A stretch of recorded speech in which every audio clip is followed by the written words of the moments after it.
आपण बघत आहात DPA न्यूज मराठी, शोध सत्य बातमीचा।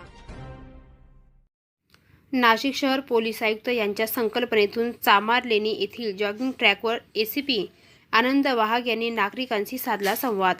नाशिक शहरात वाढत्या गुन्हेगारीला आळा घालण्यासाठी नाशिक शहराचे पोलीस आयुक्त श्री संदीप कर्णिक साहेब यांच्या संकल्पनेतून नाशिक शहरात विविध ठिकाणी अधिकाऱ्यांनी नागरिकांशी संपर्क साधून गुन्हेगारीला आळा देण्यासाठी व त्यासाठी काय उपाययोजना कराव्यात यासाठी गेल्या अनेक दिवसांपासून मोहीम हाती घेतली आहे।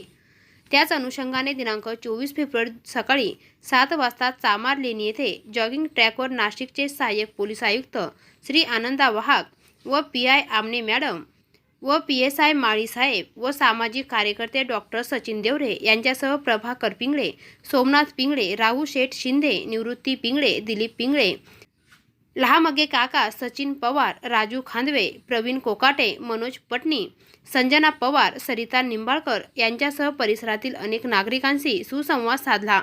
यावेळी ACP आनंद वाहक यांनी गुन्हेगारी रोखण्यासाठी काय सावधगिरी बाळगावी याविषयी नागरिकांना माहिती दिली।